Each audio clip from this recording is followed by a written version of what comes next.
Hey guys, Mujo K here. Just wanted to have a random discussion on something. So, I was pretty excited about Mercedes's what is it? Awakened abilities. I guess you could call them enhancements, maybe. So I got her all farmed up and geared out. Let me just show you real quick. She's at 822 attack. She is full potted on attack, not on everything else.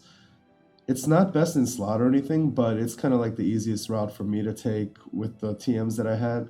So I put on Mana Blade, which is a regular sword, of course, and her own TM Viking Axe. I put on Mana Blade because I wanted to take advantage of Dark Knight Soul, which is a TM that I had laying around, which I was using on my Lunith, and then also I had to get a equip heavy armor TM on her so that she can even put this on the Demon Mail.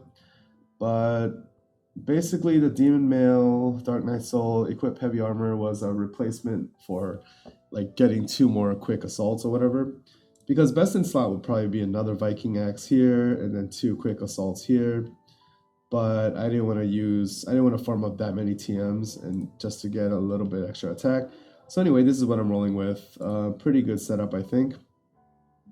But what I was getting at was that I was really excited about her enhancements. Basically, her Sea King's Chop is currently at 2.7 multiplier with a 25% debuff to the water resistance of the enemy. And after you awaken it, I don't know if you have to awaken it once or twice. It can go all the way up to 3.5 and it debuffs by 75% to water resistance. So that makes for a very strong finishing move. And she has a number of other awesome enhancements as well. Axe Mastery, I believe, goes all the way up to 100%. Let me just double check that because that sounds really high. But like basically, it's going to give her a lot more attack when she's equipped with an axe, which of course I am going to do for her. So let's see. Yeah, it goes. All right, so there are two levels of awakenings for each one. The Axe Mastery goes from 50% to 75% on the first level, and then it goes all the way up to 100% on the second level.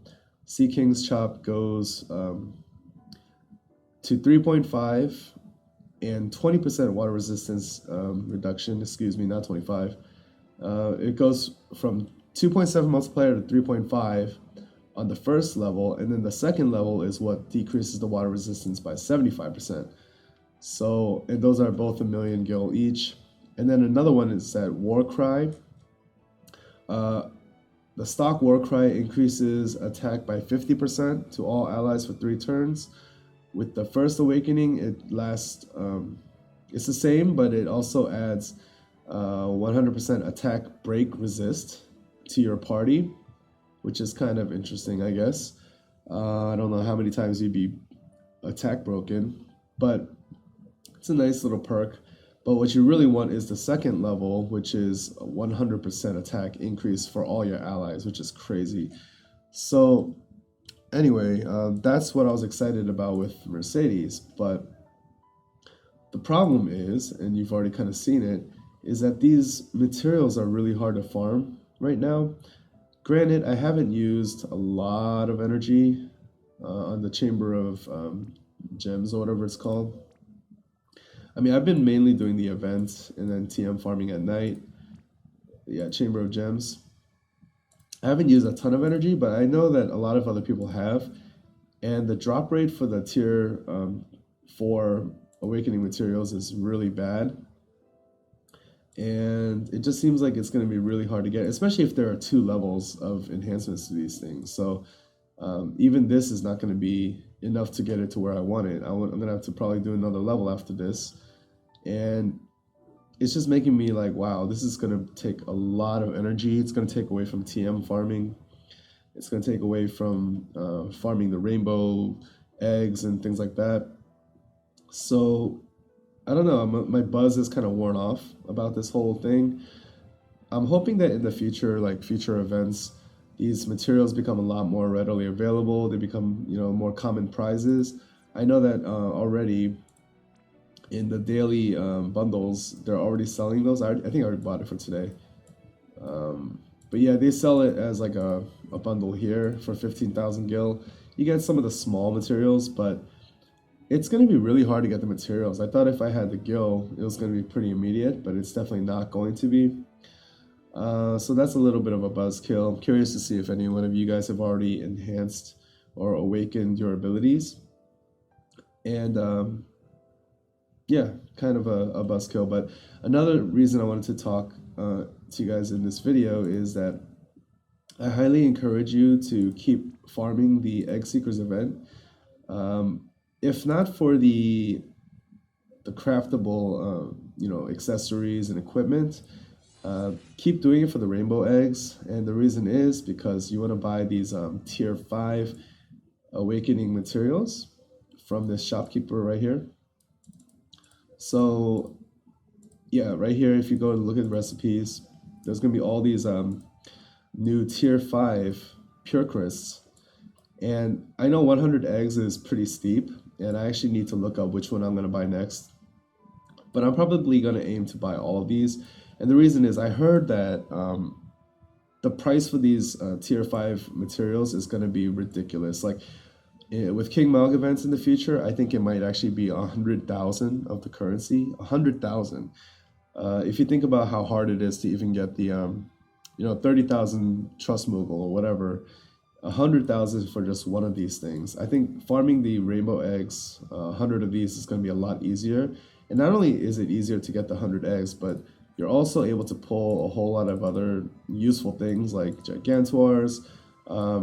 There's still trust Moogles being passed around for like Aidens, Robe, TM, other TMs you might need. So there's a lot of useful stuff going on.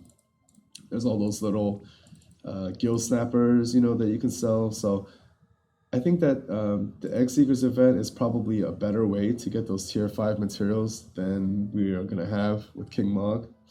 Just a thought. If I'm totally off base here, somebody please correct me, but I think that's what I read on Reddit at some point. But yeah, so that's why I'm still farming this event. I'm not using a lot of energy in the Vortex, in the Chamber of Gems. And my TM farming has slowed down a little bit because I kind of have all the basics that I need. But yeah, it's just pretty expensive, and not just gil. It's pretty slow. It's a slow moving process. I can understand why they want to make it hard, but it seems really restrictive for some reason, and especially because essentially you have to do like 6 of them if you want to get all of. For other characters, all of their ability awakenings are not that good, but for Mercedes, I would actually want to get all 6 levels of these ability awakenings, both for Axe Mastery, King's Chop, and Warcry, and that's going to be a ton of materials. I can't imagine how much energy that's going to take. So anyway, I don't know if I'm missing something. I don't know if there's an easier way or if something's coming down the road that's going to make this a lot easier. But yeah, it was just a sobering thought that I wanted to share with you guys and hear your opinions on, because, in my commenters always have some interesting perspectives. So anyway, just a rambling, talking video. Apologize if this was boring for you and if this is not relevant to you, but I know there's going to be some people who can kind of educate me on this subject. So take care, guys. Look forward to seeing what you say. Definitely looks like a hard road ahead for now.